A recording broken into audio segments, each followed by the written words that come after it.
This week, we continue to look at the senses through the work of John Kabat-Zinn. Similar to the extraordinary gift of sight, John also describes hearing as having many layers. He examines the richness of our soundscape, all the many sounds that surround us every day. He brings to life a fall morning where he's sitting and simply trying to hear the sound of the rain outside his house, on the stones, against the windows, the accompanying wind. He challenges us, as he does challenge himself, to just be with the rain. How often do we take a few minutes to be still and actually absorb the sounds that are around us?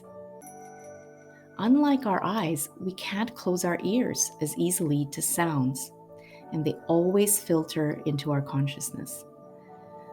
The quality of attention we bring to listening is as important as sight.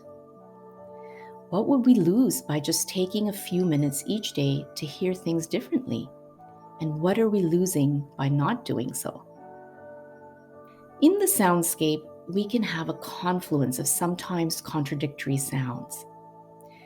John talks of hearing birds and nature sounds outside his window one morning, and in parallel, the sound of traffic, modern machinery, and gadgets. How can we just absorb all of these various sounds without judgment or labeling or bringing in the thinking mind? Can we just immerse ourselves in them rather than being separate from them? And can we pay particular attention to the silence between the sounds to relish the healing power of quiet?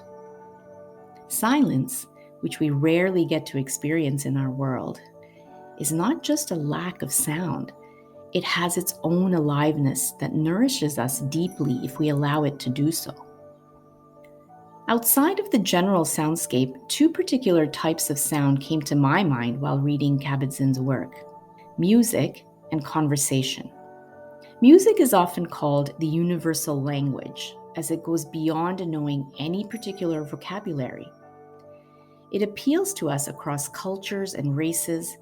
Even without understanding a word of what's being said, we can love a song for its musicality, its rhythm, for its ability to make us want to dance, and its profound ability to evoke an incredible range of emotions. In fact, some people, when they're training in mindfulness, choose silence just to avoid stirring up thoughts and feelings. And as for conversation, as humans, we've developed the unique power of communicating in complex and nuanced ways. Language is quite phenomenal if we stop to think about it. And we have a multiplicity of languages around the world, which moved from oral traditions eventually to writing.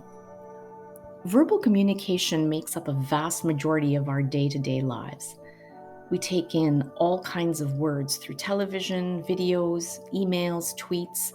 But the more we take in, the more we need to question whether we're really paying attention to conversations and communication.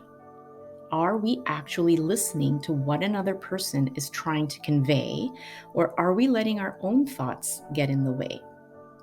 Are we being with other people in a way that conveys presence and genuine interest, sitting in silence as they speak, noting what's being said as well as what is not being said, and taking note of their body language or expressions? So as we go through each day this week, let's see if we can focus on our sense of hearing. Perhaps we can take a moment when we wake up to notice that special silence when our homes are quiet or the sounds of nature around us. We can savor the sound of our own heartbeat or that of our partner. The voices of our children, not just today, but over time as they change from cooing babies to babbling toddlers to the mature voices of young men and women. Maybe we can choose to relish the gentle wind chimes at our window with a kettle boiling for tea and open our ears, our minds and our hearts to the words we take in. Wishing you a wonderful week, reflecting on your own unique soundscape, and we'll be back next week as we continue exploring our senses.